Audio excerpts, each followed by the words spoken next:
ಪ್ರೀತಿಯ ವೀಕ್ಷಕರಿಗೆ ನಮಸ್ಕಾರ. ರಾಶಿ ಅಧಿಪತಿ ಚಾನಲ್ಗೆ ಸ್ವಾಗತ. ಧನು ರಾಶಿಯವರೇ, ಈ ಏಪ್ರಿಲ್ ನಿಮ್ಮ ಜೀವನದಲ್ಲಿ ಸಾಮಾನ್ಯವಾಗಿ ಸಾಗಿಬಿಡುವ ದಿನಗಳ ಸರಮಾಲೆಯಲ್ಲ. ಇದು ನಿಮ್ಮ ಭವಿಷ್ಯಕ್ಕೆ ಹೊಸ ತಿರುವು ಕೊಡುವ ಮಹತ್ವದ ಘಟ್ಟ. ನೀವು ಬಹುಕಾಲದಿಂದ ಕಾಯುತ್ತಿದ್ದ ಆ ಒಂದು ಅವಕಾಶ ಈಗ ನಿಮ್ಮ ಮುಂದೆ ಮೂಡಿಬರಲಿದೆಯಾ? ಅಥವಾ ಕಾಲವೇ ನಿಮ್ಮ ಧೈರ್ಯವನ್ನು ಪರೀಕ್ಷಿಸಲು ಸಿದ್ಧವಾಗಿದೆಯಾ? ದೇವಗುರು ಬೃಹಸ್ಪತಿಯ ಅನುಗ್ರಹ ನಿಮ್ಮ ಅದೃಷ್ಟದ ಬಾಗಿಲನ್ನು ತೆರೆಸಲಿದೆಯಾ?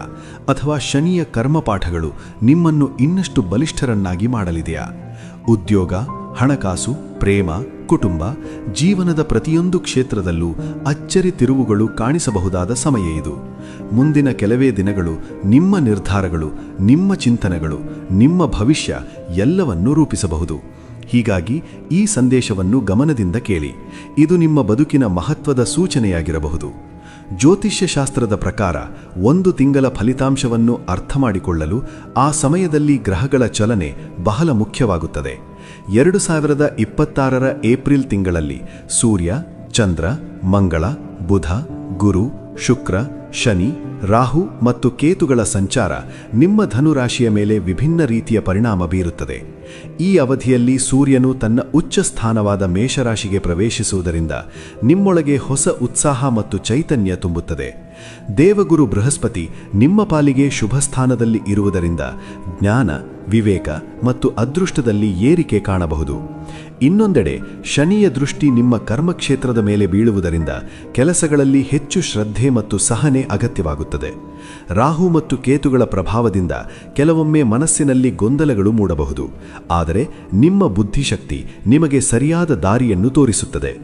ಒಟ್ಟಾರೆ ಈ ಏಪ್ರಿಲ್ ನಿಮಗೆ ಸವಾಲು ಮತ್ತು ಅವಕಾಶಗಳ ಮಿಶ್ರಣವಾಗಿದ್ದು, ನಿಮ್ಮ ಪರಿಶ್ರಮಕ್ಕೆ ತಕ್ಕ ಫಲ ನೀಡುವ ಸಮಯವಾಗಿರುತ್ತದೆ. ಗ್ರಹಗಳ ಸಂಯೋಗದಿಂದ ಎಲ್ಲ ಕ್ಷೇತ್ರಗಳಲ್ಲೂ ಯಾವೆಲ್ಲ ಲಾಭ ನಷ್ಟಗಳು ಉಂಟಾಗುತ್ತದೆ, ಬರುವ ತೊಂದರೆಗೆ ಯಾವ ಪರಿಹಾರ ಮಾಡಬೇಕು ಎಲ್ಲವನ್ನೂ ತಿಳಿದುಕೊಳ್ಳೋಣ. ಯಾರೂ ಸ್ಕಿಪ್ ಮಾಡದೆ ಪೂರ್ತಿ ವಿಡಿಯೋ ನೋಡಿ. ರಾಶಿಯವರಿಗೆ ನಿಮ್ಮ ರಾಶಿಗೆ ಒಂದು ಲೈಕ್ ಕೊಡಿ. ನಿಮ್ಮ ಇಷ್ಟ ದೇವರ ಹೆಸರನ್ನು ಕಮೆಂಟ್ ಬಾಕ್ಸ್ನಲ್ಲಿ ಬರೆಯಿರಿ. ಧನು ರಾಶಿಯ ವ್ಯಾಪಾರಸ್ಥರೇ, ಈ ಏಪ್ರಿಲ್ ನಿಮಗೆ ಕೇವಲ ಲಾಭನಷ್ಟಗಳ ಲೆಕ್ಕಾಚಾರ ಮಾತ್ರ ಅಲ್ಲ, ಇದು ನಿಮ್ಮ ನಿರ್ಧಾರಗಳು ನಿಮ್ಮ ಭವಿಷ್ಯವನ್ನು ಹೇಗೆ ರೂಪಿಸುತ್ತವೆ ಎಂಬುದನ್ನು ತೋರಿಸುವ ಮಹತ್ವದ ಸಮಯ. ತಿಂಗಳ ಆರಂಭದಲ್ಲಿ ವ್ಯವಹಾರ ಸ್ವಲ್ಪ ನಿಧಾನ ಮಾಡಿ ಸಾಗುತ್ತಿರುವಂತೆ ನಿಮಗೆ ಅನಿಸಬಹುದು. ನೀವು ನಿರೀಕ್ಷಿಸಿದ್ದಷ್ಟು ಆರ್ಡರ್ಗಳು ಬರದೇ ಇರಬಹುದು.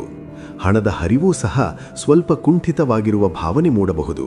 ಆದರೆ ಇದೇ ಸಮಯ ನಿಮ್ಮನ್ನು ನಿಜವಾದ ವ್ಯಾಪಾರಿಯನ್ನಾಗಿ ರೂಪಿಸುತ್ತದೆ. ನೀವು ಇಲ್ಲಿ ತೆಗೆದುಕೊಳ್ಳುವ ಪ್ರತಿಯೊಂದು ಸಣ್ಣ ನಿರ್ಧಾರವೂ ಮುಂದಿನ ದೊಡ್ಡ ಯಶಸ್ಸಿಗೆ ಅಡಿಪಾಯವಾಗುತ್ತದೆ. ಆದ್ದರಿಂದ ಆತುರಬೇಡ, ಆತ್ಮವಿಶ್ವಾಸ ಕಳೆದುಕೊಳ್ಳಬೇಡಿ.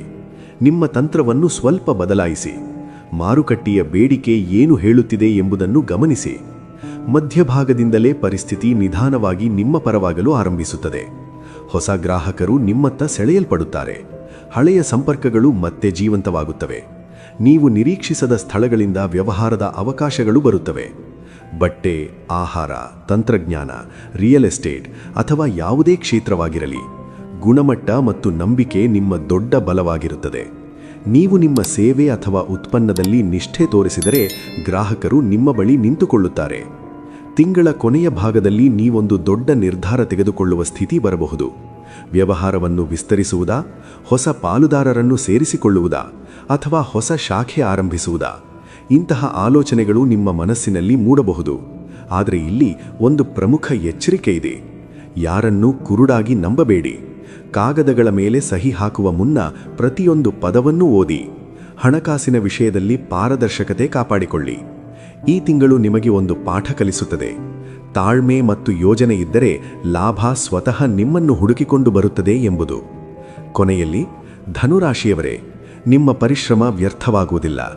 ನೀವು ಹಾಕಿದ ಬೆವರು ಒಂದು ದಿನ ಬಂಗಾರವಾಗುತ್ತದೆ. ಈ ಏಪ್ರಿಲ್ ಅದರ ಮೊದಲ ಸಂಕೇತ ನೀಡುತ್ತದೆ. ಧನುರಾಶಿಯವರೇ, ಈ ಏಪ್ರಿಲ್ ನಿಮ್ಮ ಕುಟುಂಬ ಜೀವನದಲ್ಲಿ ಕೇವಲ ಘಟನೆಗಳ ಸರಮಾಲೆಯಲ್ಲ, ಇದು ನಿಮ್ಮ ಸಂಬಂಧಗಳ ನಿಜವಾದ ಬಲವನ್ನು ಪರೀಕ್ಷಿಸುವ ಸಮಯ. ತಿಂಗಳ ಆರಂಭದಲ್ಲಿ ಮನೆಯಲ್ಲಿ ಸಣ್ಣ ಪುಟ್ಟ ಅಸಮ್ಮತಿಗಳು ಮೂಡುವ ಸಾಧ್ಯತೆ ಇದೆ. ಹಣಕಾಸು, ಆಸ್ತಿ ಅಥವಾ ಹಳೆಯ ವಿಷಯಗಳನ್ನು ಹಿಡಿದು ಮಾತುಗಳು ಕಠಿಣವಾಗಬಹುದು. ಕೆಲವೊಮ್ಮೆ ನಾನು ಹೇಳಿದ್ದು ಸರಿಯೇ ಅನ್ನೋ ಹಠವು ಸಂಬಂಧಗಳಲ್ಲಿ ಅಂತರ ತರುವಂತೆ ಕಾಣಬಹುದು. ಆದರೆ ಇಲ್ಲಿ ಒಂದು ಮುಖ್ಯ ಸಂಗತಿ ಇದೆ.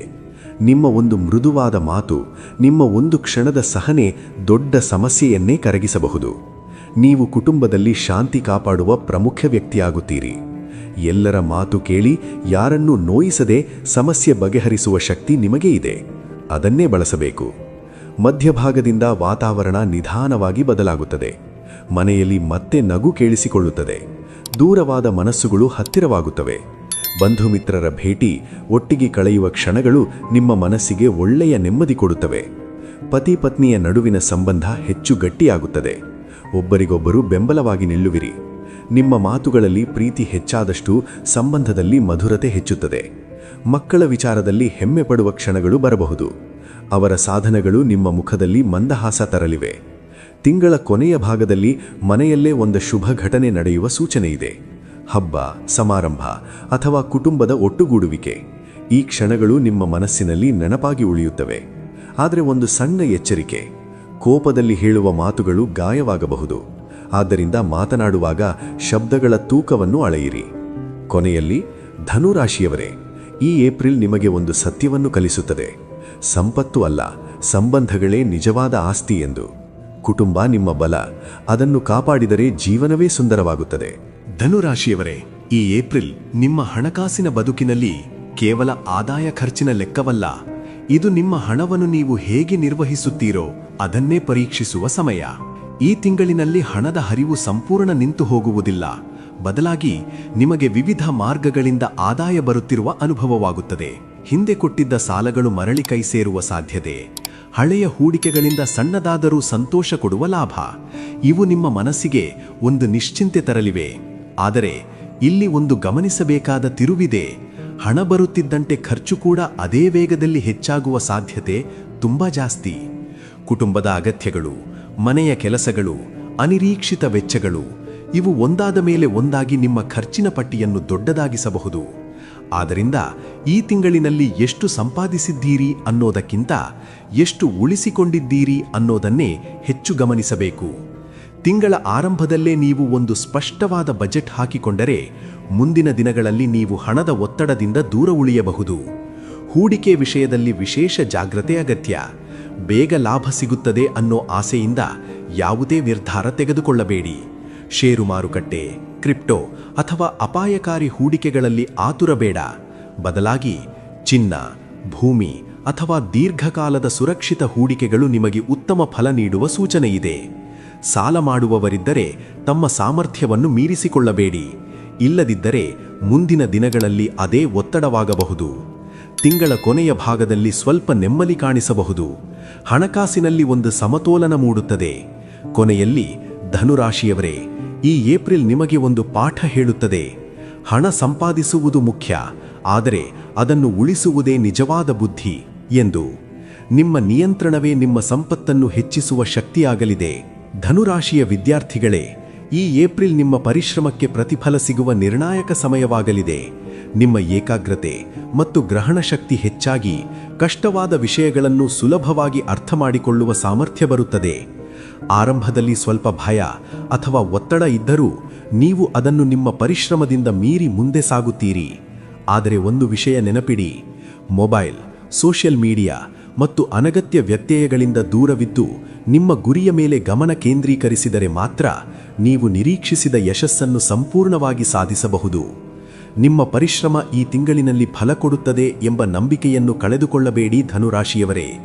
ಗ್ರಹಗಳು ನಮಗೆ ದಾರಿಯನ್ನು ತೋರಿಸುತ್ತವೆ, ಆದರೆ ಆ ದಾರಿಯಲ್ಲಿ ನಡೆದು ಗುರಿ ತಲುಪುವುದು ನಮ್ಮ ಕೈಯಲ್ಲೇ ಇದೆ. ಆದ್ದರಿಂದ ಈ ಏಪ್ರಿಲ್ನಲ್ಲಿ ಶುಭ ಫಲಗಳನ್ನು ಇನ್ನಷ್ಟು ಹೆಚ್ಚಿಸಲು ಮತ್ತು ಅಶುಭ ಪ್ರಭಾವಗಳನ್ನು ಕಡಿಮೆ ಮಾಡಲು ಕೆಲವು ಸರಳ ಪರಿಹಾರಗಳನ್ನು ಅನುಸರಿಸಿ. ಪ್ರತಿ ಬೆಳಗ್ಗೆ ಸ್ನಾನವಾದ ನಂತರ ಓಂ ಬೃಹಸ್ಪತಯೇ ನಮಃ ಮಂತ್ರವನ್ನು ಭಕ್ತಿಯಿಂದ ಜಪಿಸಿ. ಗುರುವಾರದಂದು ಹಳದಿ ಬಣ್ಣದ ವಸ್ತ್ರ ಧರಿಸಿ. ಸಾಧ್ಯವಾದರೆ ಬಡವರಿಗೆ ಹಳದಿ ವಸ್ತುಗಳು ಅಥವಾ ಆಹಾರವನ್ನು ದಾನ ಮಾಡಿ. ಶನಿವಾರದಂದು ಶನಿದೇವರ ದೇವಸ್ಥಾನಕ್ಕೆ ಭೇಟಿ ನೀಡಿ ಎಳ್ಳೆಣ್ಣೆ ದೀಪ ಹಚ್ಚಿ. ಕಾಗೆಗಳಿಗೆ ಅಥವಾ ಕಪ್ಪು ನಾಯಿಗಳಿಗೆ ಆಹಾರ ನೀಡುವುದು ನಿಮ್ಮ ಕರ್ಮದ ದೋಷಗಳನ್ನು ಶಮನಗೊಳಿಸುತ್ತದೆ. ಪ್ರತಿದಿನ ಸೂರ್ಯನಿಗೆ ಅರ್ಘ್ಯ ಅರ್ಪಿಸುವುದು ನಿಮ್ಮ ಆತ್ಮವಿಶ್ವಾಸವನ್ನು ಹೆಚ್ಚಿಸುತ್ತದೆ. ಹಿರಿಯರ ಆಶೀರ್ವಾದ ಪಡೆಯುವುದು ನಿಮ್ಮ ಜೀವನಕ್ಕೆ ರಕ್ಷಾ ಕವಚವಾಗುತ್ತದೆ. ಸಮಾಪ್ತಿ. ಧನುರಾಶಿಯವರೇ, ಈ ಏಪ್ರಿಲ್ ನಿಮ್ಮ ಜೀವನದಲ್ಲಿ ಒಂದು ಪಾಠ, ಒಂದು ಅವಕಾಶ ಮತ್ತು ಒಂದು ಹೊಸ ಆರಂಭ. ನೀವು ಧೈರ್ಯವಾಗಿ ಮುಂದುವರೆದರೆ, ನೀವು ನಂಬಿಕೆಯನ್ನು ಕಾಪಾಡಿಕೊಂಡರೆ, ನಿಮ್ಮ ಕನಸುಗಳು ಖಂಡಿತವಾಗಿ ನಿಜವಾಗುತ್ತವೆ. ಎಷ್ಟೇ ಸವಾಲುಗಳು ಬಂದರೂ ಹೆದರಬೇಡಿ, ಯಾಕೆಂದರೆ ಈ ಸಮಯ ನಿಮ್ಮನ್ನು ಗೆಲ್ಲಲು ಅಲ್ಲ, ಗೆಲ್ಲಿಸಲು ಬಂದಿದೆ.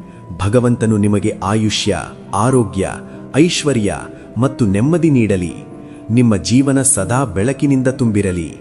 ಈ ರೀತಿ ಮಾಹಿತಿಯೊಂದಿಗೆ ಮುಂದಿನ ಸಂಚಿಕೆಯಲ್ಲಿ ಸಿಗೋಣ. ಧನ್ಯವಾದ.